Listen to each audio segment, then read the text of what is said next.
بسم اللہ الرحمن الرحیم الحمد للہ رب العالمین والصلاة والسلام علی سید الانبیاء والمرسلین اما بعد معزز سامعین کرام اور عزیز طلبہ، اس ادارے میں بندے کی یہ دوسری حاضری ہے۔ آج سے تقریباً 10-11 سال قبل جب یہ مدرسہ بالکل اپنے ابتدائی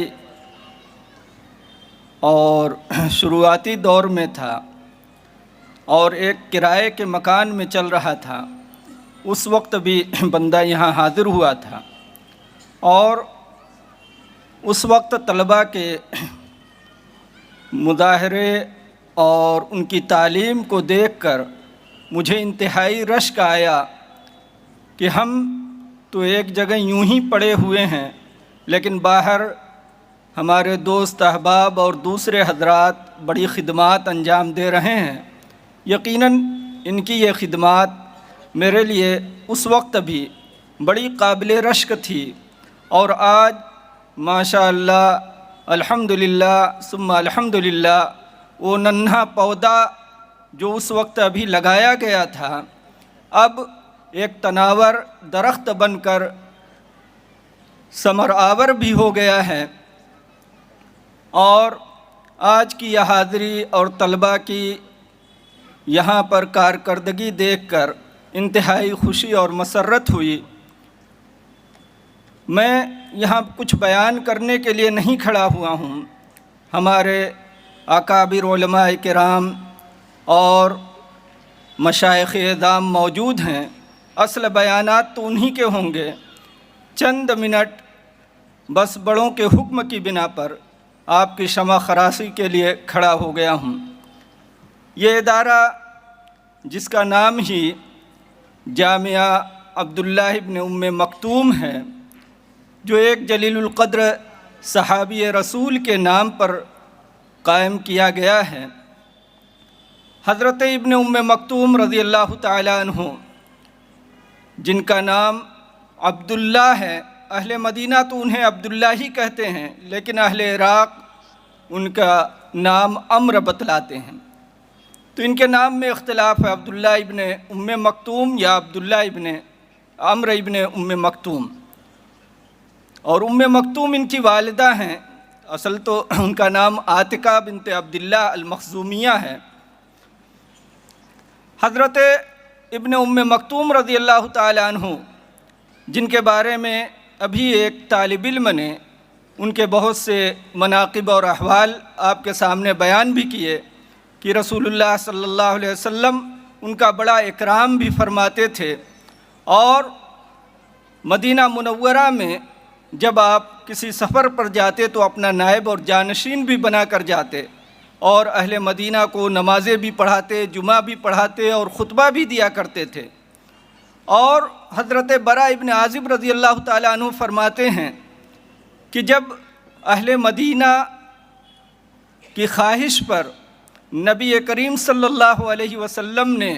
ان کو قرآن کریم کی تعلیم دینے کے لیے حضرت مصعب ابن عمیر رضی اللہ تعالیٰ عنہ کو روانہ کیا،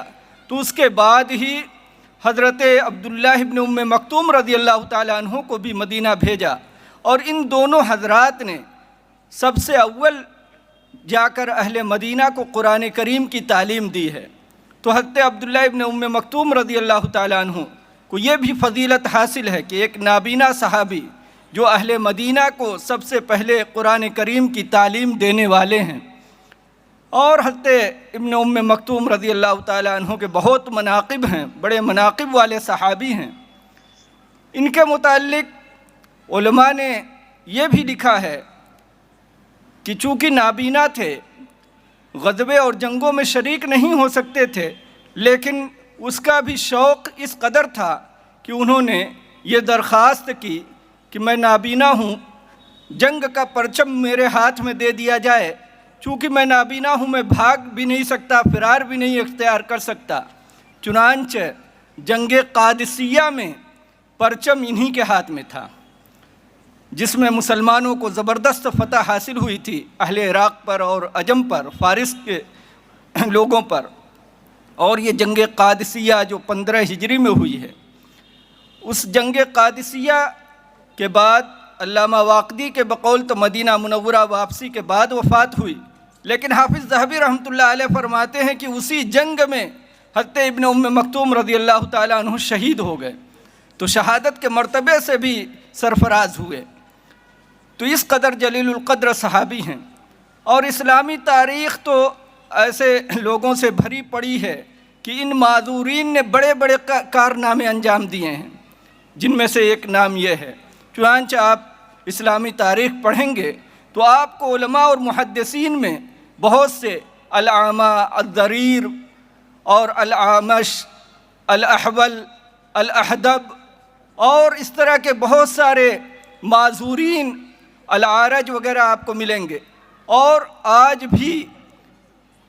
لوگ ان کے علوم سے فائدہ اٹھا رہے ہیں۔ انہی میں سے ایک جلیل القدر محدث ابو معاویہ الضریر ہیں، جن کا نام محمد ابن خازم ہے۔ صحاح ستہ کی تمام کتابوں میں ان کی حدیثیں ہیں، اور ان کے متعلق حافظ ابن حجر رحمۃ اللہ علیہ نے تو یہاں تک فرمایا کہ اعمش رحمہ اللہ کی حدیثوں کے سب سے بڑے حافظ تھے۔ حتیٰ امام اعمش جو امام ابو حنیفہ رحمۃ اللہ علیہ کے بھی استاد ہیں، ان کے متعلق فرماتے ہیں کہ ان کی حدیثوں کے سب سے بڑے حافظ ہیں۔ اور ابن معین فرماتے ہیں کہ شعبہ اور سفیان کے بعد سب سے بڑے حافظ ہیں۔ تو یہ ابو معاویہ الضریر نابینا ہو گئے تھے 4 سال کی عمر میں یا 8 سال کی عمر میں، لیکن اس کے باوجود بہت سے محدثین سے انہوں نے علم حدیث حاصل کیا اور اس علم حدیث کو خوب پھیلایا۔ بہت بڑے حافظ حدیث تھے۔ خود امام اعمش کی صرف 1700 حدیثیں ان کو حفظ یاد تھیں، اور دوسرے مشائخ کی حدیثیں اس کے علاوہ۔ یہ حضرت ابو معاویہ الضریر جو ہیں، ان کے متعلق امام ذہبی رحمۃ اللہ علیہ نے ایک واقعہ لکھا کہ خلیفہ وقت ہارون رشید کے وہاں یہ تشریف لے گئے، اور ان کی دعوت پر، اور ان کے وہاں جب کھانا کھایا تو کھانے کے بعد ہاتھ دھو رہے تھے، تو خود خلیفہ ہارون رشید نے اپنے ہاتھوں سے پانی ڈالا، اور ابو معاویہ سے یہ معلوم کیا کہ آپ کو پتہ ہے کہ آپ کو پانی کون ڈال رہا ہے، کون ہاتھ دھلا رہا ہے؟ یعنی خلیفہ اور اسلامی مملکت کا سربراہ، اور اس وقت کی بنو عباسیہ کی وہ عظیم مملکت جو دنیا کی سب سے بڑی مملکت تھی، اس کا بادشاہ ہاتھ دھلا رہا ہے۔ یہ علم حدیث شریف کی ہی برکت تھی۔ تو بہرحال یہ معذوری جو جسمانی ہے، یہ کبھی بھی علم کے حصول سے مانے نہیں رہی ہے۔ ہمیشہ مسلمانوں نے ان آزار کے باوجود بھی بڑے بڑے کارنامے انجام دیے ہیں، اور آج کے اس دور میں اس ادارے نے پھر یہ ثابت کر دیا کہ معذورین کے لیے اگر مواقع فراہم کیے جائیں تو ان کے یہ جسمانی آزار رکاوٹ نہیں ہیں، بلکہ اس کے ساتھ یہ بڑے بڑے کارنامے انجام دے سکتے ہیں۔ چنانچہ آپ کے سامنے ان طلباء کی کارکردگی آئی، اور یہ فضلہ جو آپ کے سامنے پیش ہوئے۔ اور علم کے حصول کے لیے چونکہ محنت شرط ہے، اور بغیر محنت کے علم آتا نہیں ہے، جیسا کہ کہا بھی گیا ہے کہ لا یستطاع العلم براحت الجسم، کہ جسمانی راحت اور آرام کے ساتھ علم نہیں آتا۔ علم تو ہمیشہ مشقت اور پریشانی اٹھا کر ہی آتا ہے، تو یہ ہمیشہ سے ہے۔ تو اس لیے اگر کوئی رکاوٹ ہو تو ہمیں اور بھی زیادہ اس پر محنت اور صبر سے کام لینا چاہیے، اور زیادہ اس میں ہمیں ثابت قدمی کے ساتھ، جفاکشی کے ساتھ، گویا کہ لگن کے ساتھ لگ جانا چاہیے، اور ہر طرح کی رکاوٹوں کو ہم گویا کہ عبور کر کے اپنے مقصد تک پہنچنے والے بن جائیں، اور علم کے اندر اپنے گہرائی اور گہرائی پیدا کریں۔ ایک خاص چیز جس پر ہر ایک کو توجہ دینے کی ضرورت ہے